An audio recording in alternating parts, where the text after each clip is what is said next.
Hey yo, what's good, people? It's your boy reporting from in front of a computer in the 90s. Man, listen, the 90s had Microsoft feeling unstoppable. Windows was booming, Bill Gates out here looking like he ran the whole world from a swivel chair, but every now and then, they'd step out the software lane and try to get fancy with some gadgets, and that's when the wheels fell clean off. I'm talking devices so random, so ahead of nobody, they had folks looking at Microsoft like, bruh, who even wanted this, like at all? So go ahead and lock in, hit that subscribe button, drop a like, and all that good YouTube housekeeping, because we about to talk about Microsoft's wildest, weirdest, most DOA gadgets from the 90s. Let's get into it, yo. This is my cookbook. This is my travel agent. It can be fun, and it can be on your television with MSN TV service from Microsoft. It's easy to set up, easy to use. All right, let's kick this off with the WebTV, the little black box Microsoft swore was going to revolutionize the living room. Now picture this, it's 1996, your TV weighs 200 pounds, and you got a plastic runner on the carpet. And Microsoft pops up like, yo, what if you could browse the internet on that? WebTV was basically a set-top box that tried to put the web on your TV screen using dial-up. And fam, it moved exactly how it sounds. Slow, choppy, like Microsoft was a fan of DJ Screw. It looked like somebody printed the whole internet out and taped it on the TV screen. Microsoft bought the whole company in 1997, rebranded it to MSN TV and doubled down, and still flopped. Part of the issue was timing. PCs were dropping in price, people were finally figuring out Windows 95, and here came Microsoft like, forget all that, use this tiny box instead.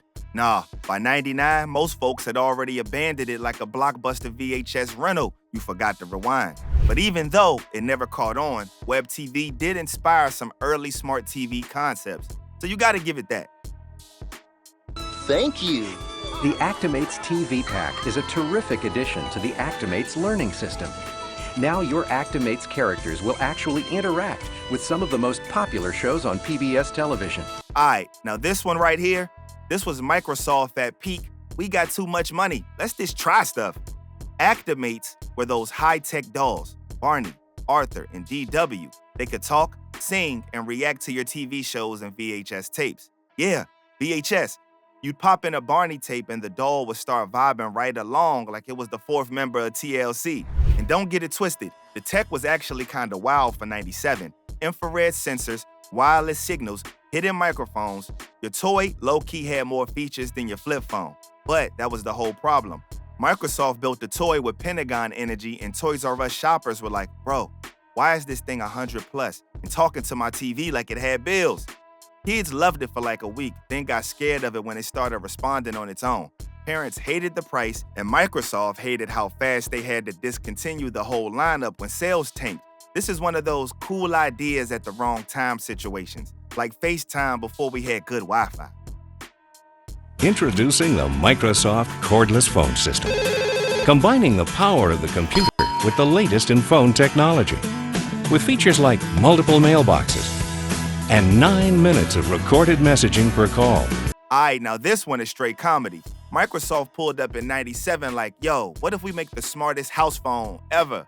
Bruh, it's a house phone, not a cell phone. A cordless landline that synced with your Windows 95 computer, like y'all was really out here trying to live futuristic in a split-level home with wood paneling. This thing was supposed to integrate with Outlook, manage your contacts, take digital voicemails, log calls, and all that. Basically, Microsoft tried to turn your grandma's kitchen phone into a mini corporate office. Only problem, nobody in 97 needed their landline talking to their PC.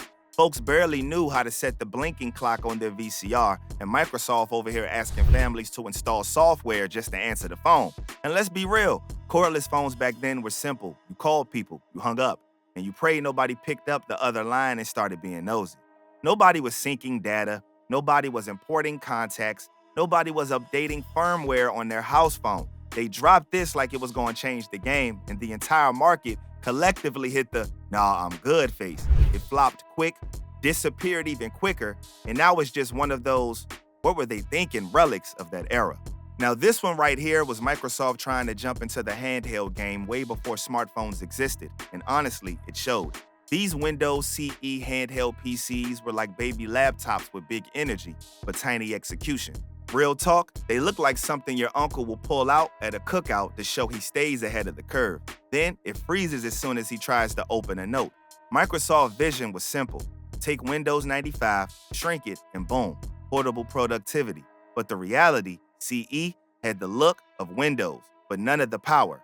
Apps were limited, the processor struggled, and that little grayscale screen, boy, you had to tilt it like 5 different angles just to read the clock. Meanwhile, Palm Pilot out here dropping sleek, simple devices that actually work. Scion had legit keyboard action, and Microsoft, they had the corporate partners building these chunky mini typewriters that cost too much, ran slow, and couldn't compete with anything in the field. It was portable in the same way carrying a brick is portable. Technically true, but nobody wants to do it. Still, you gotta respect it.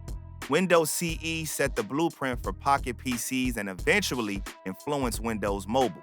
But in the 90s, yeah, the streets were not rocking with these. They fell off fast.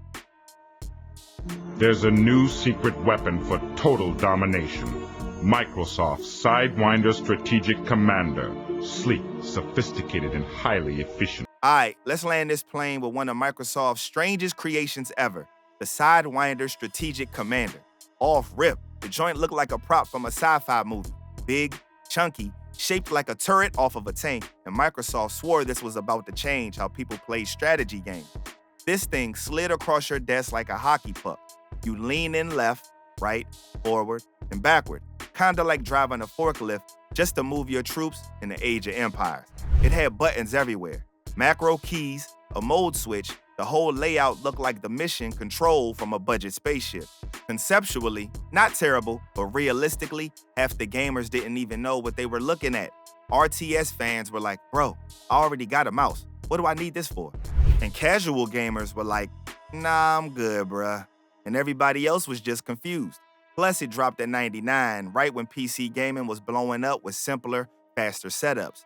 Folks were trying to LAN party, not learn a whole new controller movement system. The Strategic Commander ended up becoming one of those collector's items.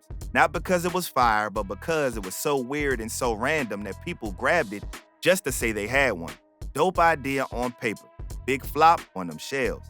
Alright, that's the tour through the 90s Microsoft wild little gadget graveyard. It's crazy because the 90s had Microsoft acting like they could do anything. Toys, phones, TV boxes, handhelds, and all that. They were throwing ideas at the wall like, one of these gonna hit. And the wall was like, try again. But the fun part of the era was that fearless experimental energy. Back then, tech companies would drop something bold, weird, sometimes straight up unnecessary, and somehow still change the culture in the process. Even the failures mattered. Even the flops pushed the game forward. If you rock with this trip down memory lane, go ahead and hit that like button. Subscribe, drop a comment telling me which one of these Microsoft misfires you remember, or if you actually had one of them. More nostalgia, more tech history, more heat on the way. Until next time, man, you already know we stay logged in on this channel, bruh. We're gonna see you soon. Peace.